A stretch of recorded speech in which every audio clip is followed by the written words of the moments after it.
흑체라는 것은요. 네, 그래서 키르히호프의 복사 법칙인데요. 네, 복사파의 분포가 물체의 종류에 따라 다르지 않고 오직 온도에만 의존한다. 어떤 한 사람이 이렇게 이론을 제기를 해서 그것이 맞는가를 이제 검증을 하고요. 그 과정을 통해 많은 사람이 지식을 얻게 되는 것이죠.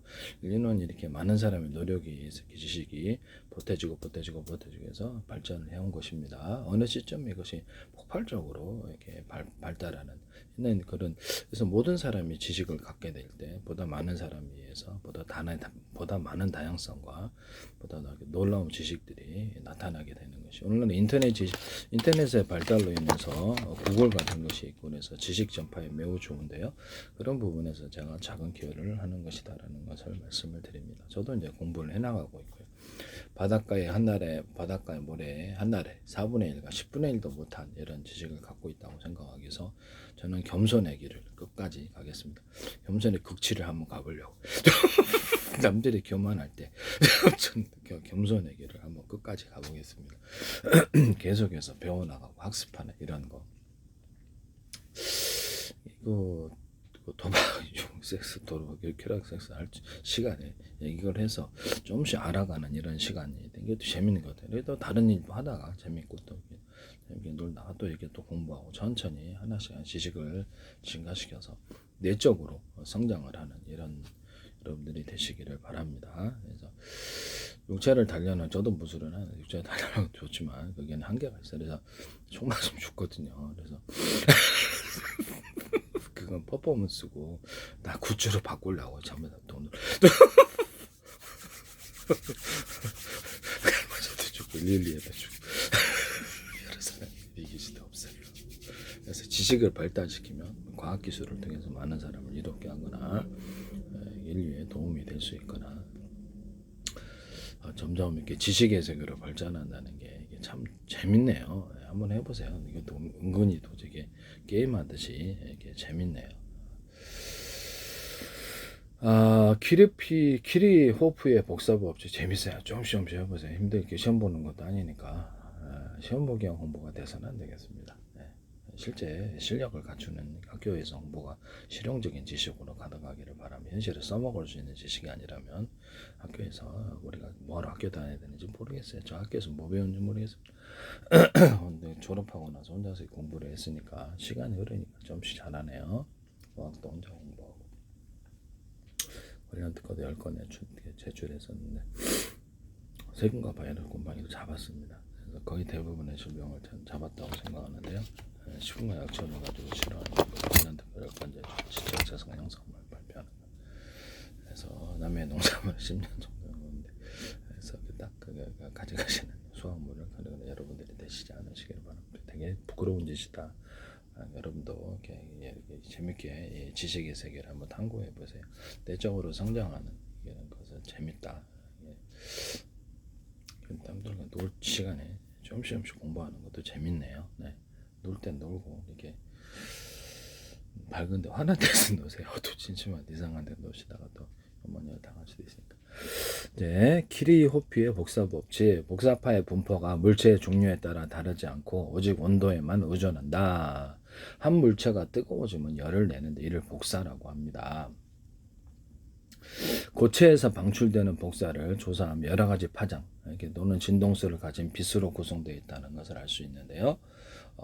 이렇게 파장이 서로 에너지를 틀리게 이렇게 물체마다 틀리게 내거나 하나의 물체 안에서도 이렇게 맞은 어떻게 이렇게 빛이라든지 이런 것들을 반응을 따라서 덜 받은 데가 있고 많이 받은 데가 있고 그럼 거기서 다른 이렇게 에너지를 이렇게 파장을 낼 수도 있다라는 것이죠. 고체에서 방출되는 뭐 똑같지는 않습니다. 네네.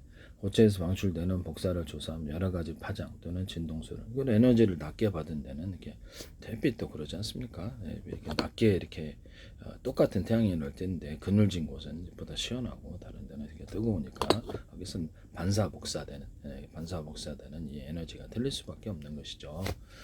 고체에서 방출되는 복사를 조사하면 여러 가지 파장, 진동수를 가진 빛으로 구성되어 있다는 걸 알 수 있다. 어느 물체나 그 표면에 부딪히는 복사의 일부를 흡수하고 나머지는 반사하는데요. 특히 표면에 부딪히는 모든 복사를 흡수하는 경우 이런 경우를 흑체랍니다. 모든 빛을 검은색을 이렇게 보면 흡수를 해서 암막 같은 것도 보이지 않죠. 그래도 열은 거기에 품고 있을 수 있습니다. 이렇게 묶어서 반사, 하얀색은 반사를 하게 되는데요. 빛도 그렇고 이런 것은 그래서 물론 흑체는 자신이 가지고 있는 열, 복사열을 방출도 한다 이렇게 나와 있습니다. 열을 품고 있다는 것이죠. 흡수를 한다 해서 열이 사라지는 것은 아니다. 그래서 19세기 말, 그러니까 어떤 놈은 잘 흡수를 하고 어떤 것을 반사하더라 이런 것을 물질 중에서 어떤 놈을 잘 흡수를 한 놈이 있어서 융합 현상을 나타내고 어떤 놈은 반사를 이렇게 해가지고 그것을 또 다른 현상을 나타내거나 에너지가 감사한, 그러니까 부딪히면 이제 공 같은 것이 벽에 부딪히면 에너지가 세집니까?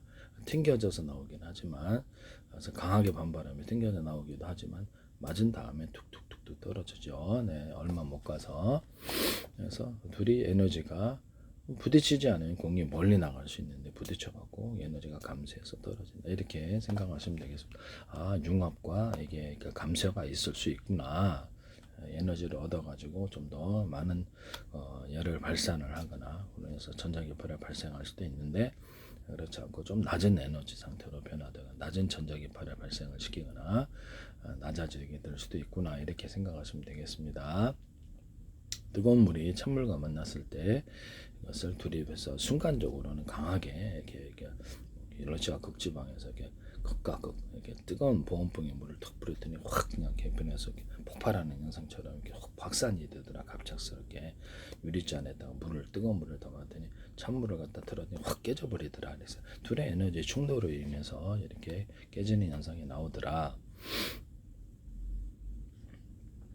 그렇지만 그렇게 하지 않고 서서히 식히게 되면 이것을 에너지로 보존하죠. 오래 가져갈 수 있구나. 그래서 어떤 물체에다가 뜨거운 물을 담아 놓으니까 온도가 높아지는 낮아지냐 하시는 다 높아지더라. 융합적인 것이죠. 그래서 이것을 파괴하는 둘을 갖다가 차가운 물을 이렇게 부딪혔더니 파괴가 팍 에너지가 증폭을 하면 순간적으로 계속되지는 않고 증폭을 하면서 깨져버리는 현상. 이것도 운동 에너지의 충돌인데요. 그래서 충돌 실험을 해가지고 이렇게 이런 현상을 나타낼 수가 있는 것이죠. 그래서 극과 극이 부딪힐 때 파괴적인 에너지가 순간적으로 방출. 이게 이제 폭탄의 원리인데요. 네네. 핵분열이나 핵융합이나 이런 폭탄의 종류가 존재하지 않습니까? 네, 그래서 차가운에서 이게 이런 부분을 열을 가지고 있는 것이 어떤 서서히 주변에 이렇게 차가운 바람과 만났을 때 서서히 이렇게 열을 발산을 하는 놈이 있고 아주 차가운 놈과 만났을 때 폭발적으로 반응을 하는 게 있고 순간적으로 온도를 확 뺏기더라. 차가운 놈과 만나니까. 그래서 이게 러시아 극지방 봄에 확 불을 뿌렸더니 폭발을 확 하면 확산이 되면서 순식간에 얘가 눈으로 변화되더라. 기체로 변화되더라. 기체라기보다는 차가운 것으로 변화되더라. 작은 입자 단위로 쪼개놓으니까 이것이 그 현상에도 도드러지더라. 이것도 하나의 발견이 되는 게 지식의 발견. 지식을 체계적으로 하나하나 관찰함으로써 그걸 통해서 자신의 지식이 늘어나는 것이죠.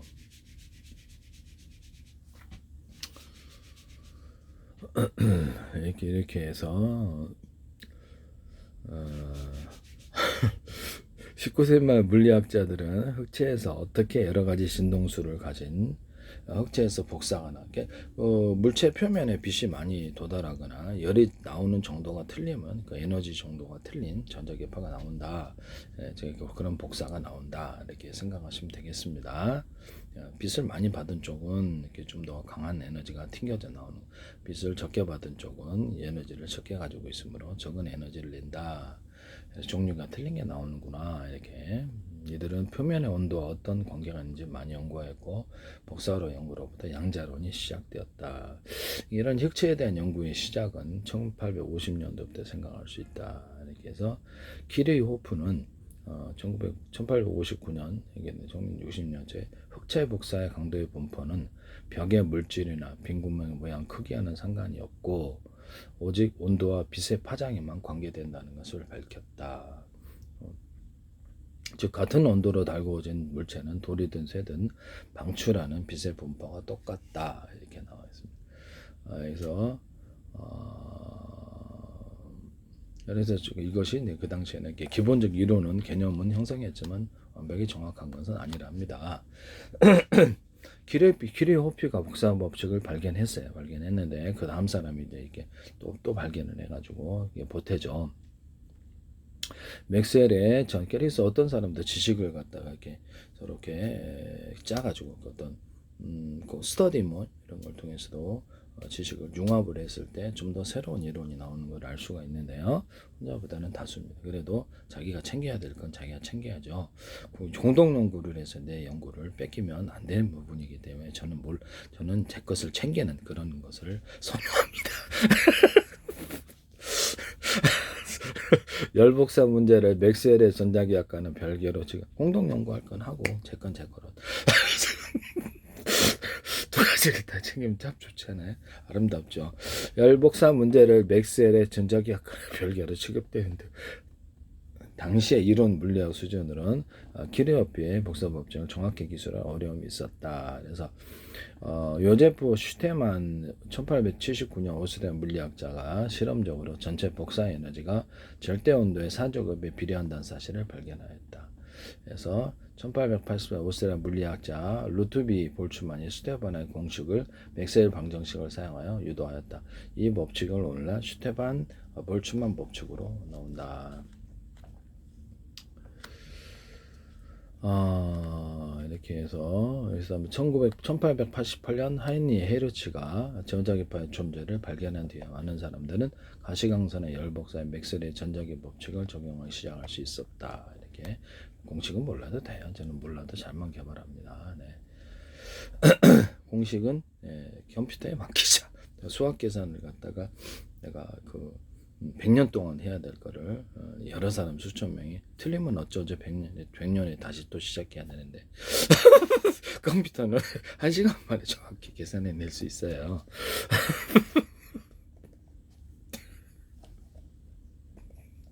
네, 이렇게 해서 빈 변이 법칙은 흑체 복사의 파장 가운데 에너 밀도가 가장 큰 파장과 흑체 온도가 반비례한다는 것을 말하는 법칙이다. 여기서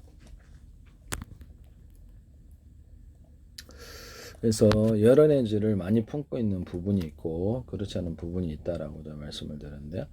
여러 에너지를 많이 품고 있는 것은 빛이라는 것이든 뭐든 반응을 많이 한 부분이고 반응을 적게 한 부분, 이것이 둘의 차이가 존재한 에너지를 방출할 때 존재할 수 있다라는 것이죠. 그래서 반비례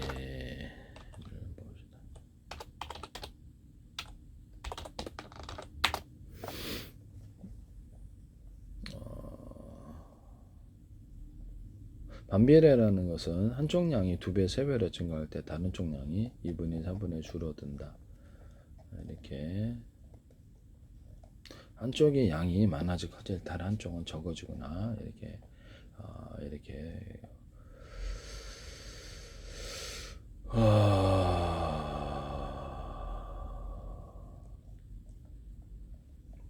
반비례 비례하다. 한쪽의 양이나 수가 증가하는 만큼 그러니까 연관된 쪽도 다른 쪽의 양이나 수도 증가한다가 비례한답니다. 이렇게 비례와 반비례를 찾게 보겠습니다. 흑체 온도가 반비례한다. 흑체 온도가 반비례한다.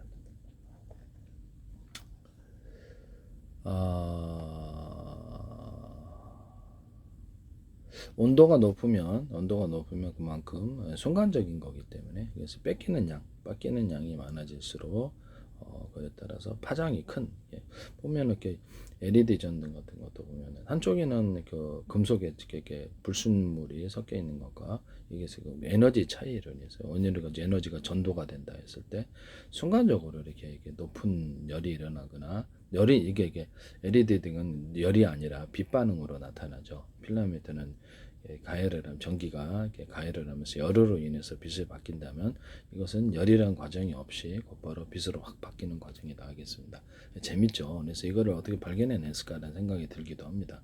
이게 이제 오늘날의 반도체의 시작인데 펠티어 소자도 이렇게 이걸로 이렇게 한쪽에서 이렇게 서로 에너지 전도가 틀린 전기의 전도가 틀린 놈들을 배치를 해놨더니 그래서 이것이 에너지 차이가 생겨갖고 한쪽은 냉각이 되더라 이런 거죠. 그래서 그것을 순간적으로 그렇게 열을 갖다 집중을 시켜갖고 이렇게 뭐 이렇게 한쪽으로 열을 확 몰아가지고 이렇게 뭐 PM 반도체도 그러지 않습니까? 한쪽으로 전기를 확 몰아가지고 어떤 현상을 만들어 나머지는 냉각되는 현상 이렇게 한쪽으로 열을 확 몰아갖고 순간적으로 고에너지를 만들고 그래서 열이 방출되거나 이렇게 전류가 방출을 될 때 증폭하는 현상을 만들어내는데요. 네, PM 반도체 이렇게 이 이론을 좀 갖고 있는 것 같아요.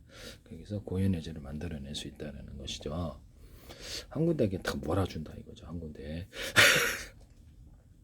레이지 뭐다 똑같지는 않은데요. 이것도 하나예요. 그래서 생각을 갖다 체계적으로 정리할수록 지식이 증가하는 것 같아요. 이렇게 해서 여러분들에게 구글 봐도 잘 모를 거예요. 저도 그래요. 저도 다 알지 못하니까 모르는 그냥 다 넘어갑니다. 골치 아파서. 네. 일일이 하나하나 이게 부분적이고 미세적인 것에 집중하다 보면 전체적인 흐름을 놓치기 때문에 하나의 개념과 이해 중심 학습을 하면 과감하게 넘어가 시험 보는 게 아니라서 넘어가고 이해만 하시면 되겠어요. 한꺼번에 모든 지식을 한 시간에는 전 세계 모든 지식을 다 얻을 수가 없어요. 시간이 걸립니다. 평생 공부를 해야 될 것 같은데요.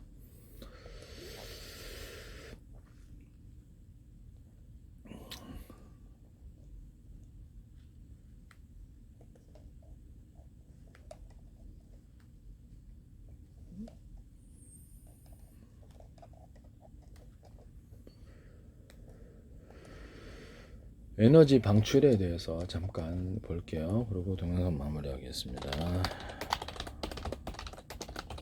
에너지를 방출하더라. 그래서 LED 전등에서 순간적으로 고에너지로 갔다가 그것이 열로 전환되지 않고 에너지를 방출한 것이 빛이죠.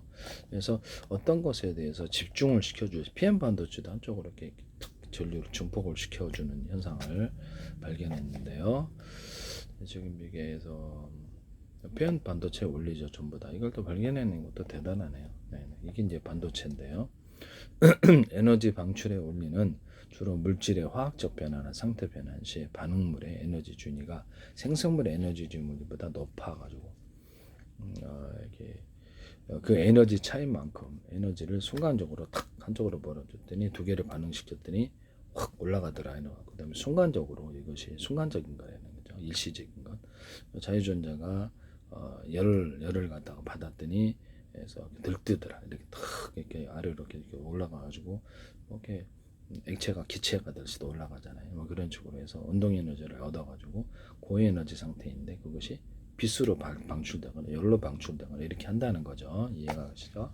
에너지가 이제 순간적으로 보시면 이렇게 물이 기화되면서 주변을 차갑게 만들고 이런 현상을 나타내는 것도 있고, 그래서 어떤 것을 전자가 순간적 에너지를 얻었다가 열을 갖다 방출해서 열을 방사하는 게 있고, 그래서 이렇게 빛으로 방사하는 놈이 있고, 이렇게 빛과 열 이런 것들을 현상이 어떤 게 나타나더라 이렇게 하니까 뭐 냉장고 에어컨 같은 것들 냉매가 이렇게 기체로 이렇게 액체에서 기체로 물이 액체에서 기체로 바뀌고 이렇게 증발하는 과정을 통해서 온도가 주변의 온도가 낮아지자 열을 가져가 버리니까 그래서 열의 이동 그래서 이렇게 자동차 하는 날에 열 있는데 진공청소기 방식으로 그것을 뽑아가지고 외부로 전이해서 다른 데 이동하는 건 냉장고 에어컨이 그래요. 에어컨이 그래서 이렇게 온도를 높은 놈을 외부로 방출을 하는 거죠. 이렇게 실외기 같은 데가 뭐 뜨거운 바람 나오죠 여름에. 네네. 적으로 그래서 방출을 하고 이쪽은 차갑게 만들어주는 것이죠. 이해가 가시죠? PM 반도체나 LED 전등도 약간의 이 이론과 비슷해요. 그래서 한쪽으로 이렇게 딱 몰아줬을 때 그쪽 되게 이게 뭡니까 이게 에어컨 같은 데서도 응축기에서 고온고압으로 냉매를 응축을 해가지고 이렇게 열을 이렇게 딱 거기서 집중해서 내보내고 응축기를 되게 발산하고 그다음에 그것을 다시 이렇게 변화를 얻어가지고 가잖아요. 그래서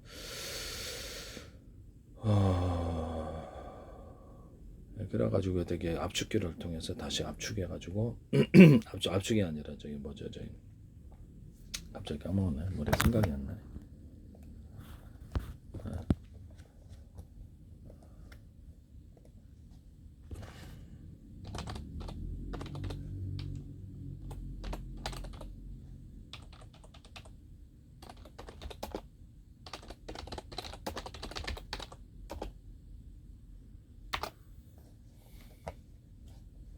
팽창밸브.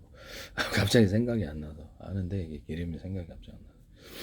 액체로 변한 냉매가 팽창밸브를 통해서 압력이 낮아지면서 증발기로 이동하여서 열을 흡수하는 과정이 이루어집니다. 응축기는 열을 방출하는 거죠. 순간적으로 압축을 거쳐가지고 압축기를 거쳐가지고 작게 뭉쳐게 밀도를 높여가지고 열을 발산하기가 좋게, 넓은 상태로 있으면 열을 갖다 한꺼번에 이렇게 발산을 못하고 고에너지 상태에 있게 되니까 이거를 뭉쳐가지고 압축을 하는 압축을 발산하기 쉬운 상태로 만들어주는 거죠. 그래서 이것이 압력이 이것이 이제 열을 방출하면 나니까 이렇게 액체가 되더라, 이렇게 이런 거죠. 열을 방출하고 나니까 액체가 되더라. 이렇게 물을 뿌려놨더니 이것을 물을 흡수해 가지고 하니까 차가워졌더라. 그러면 이 기체가 이렇게 뜨거운 공기를 포함하고 있다는 거니, 뜨거운 에너지를 이거를 다시 쥐어짜니까 이거를 갖다가 다시 액체로 변하면서 열이 발산을 하게 되는 이런 원리가 되겠습니다. 열의 이동인데요. 열을 갖다 한쪽에서 다른 쪽으로 이동을 시키는 건데, 이거를 이 기체를 짰더니 기체를 갖다가 짰더니 그 열을 액체로 변하더라, 이 말씀이에요. 고체가 액체로 기체로 변하듯이 기체가 짰더니 뜨거운 에너지를 담았더니 이것을 그 액체로 변하더라. 이렇게 보면은 뜨거운 공기가 있지 않습니까? 뜨거운 공기가 있는데 기체다 하겠습니다. 그러면 차가우면 겨울에 바깥내라 차가운 유리창이나 벽 같은 데 부딪히면 결로가 생기죠. 이제 그런 현상이다 하겠습니다. 네네. 결로가 발생하게 되죠.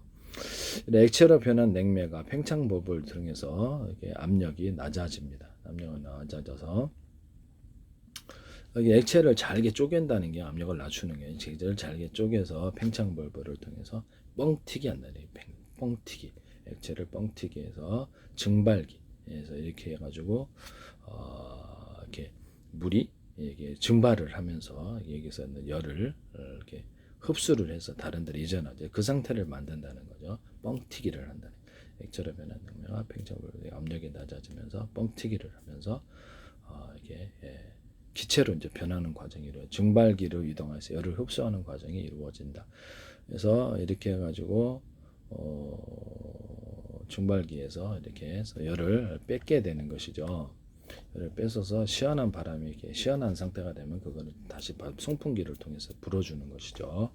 시원하게 된 상태를 이렇게 외부에 방 안의 공기를 흡수를 해야 되겠죠. 흡수를 해가지고 증발기에서 반응을 시켜서 차갑게 만든 다음에 그것을 성출하는 것이죠.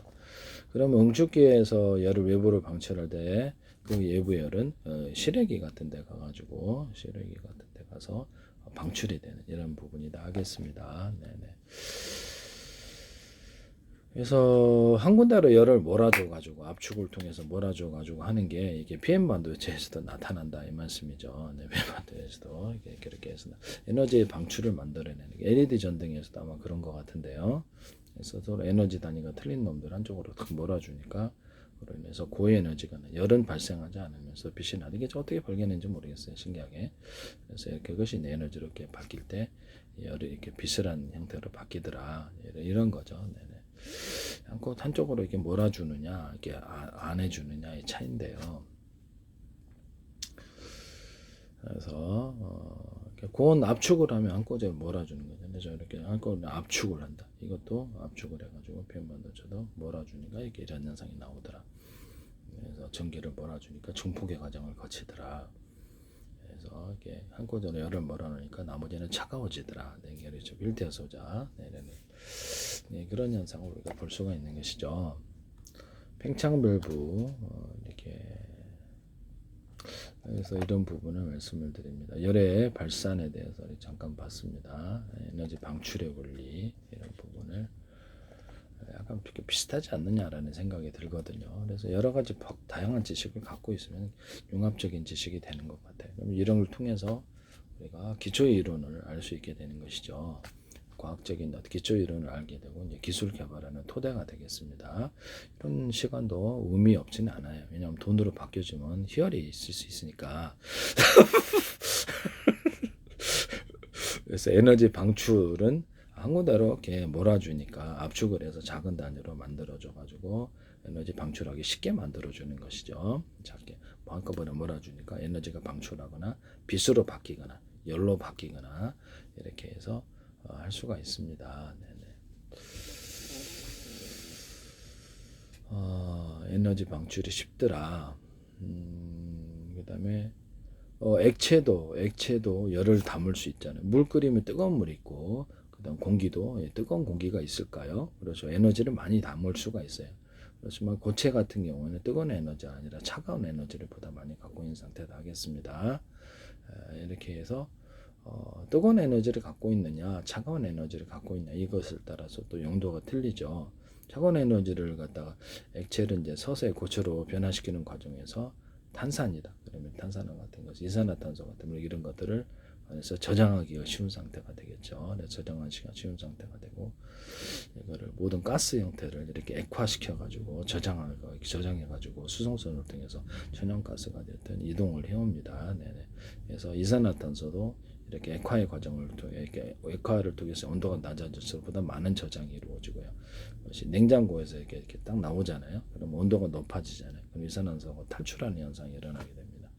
그래서 이렇게 그래서 이게 온도가 낮아졌을 때 우리가 이렇게 어떤 것을 가둘 수 있고 그것을 어떤 온도가 높아졌을 때 그것을 열을 포함해서 외부로 열을 이전할 수도 있고 온도가 높아졌을 때 온도하고 참 관련이 있다라는 거죠. 온도가 높아졌을 때 열만 방출되는 게 아니라 이산화탄소도 방출을 일으킬 수 있더라 이런 것이죠. 그래서 이런 부분을 이제 액체와 기체는 열을 많이 포함할 수 있구나. 네.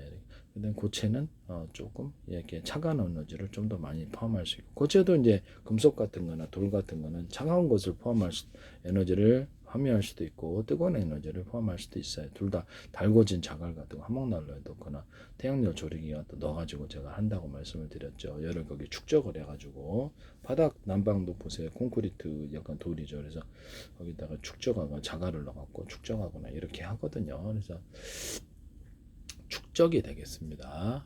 축적.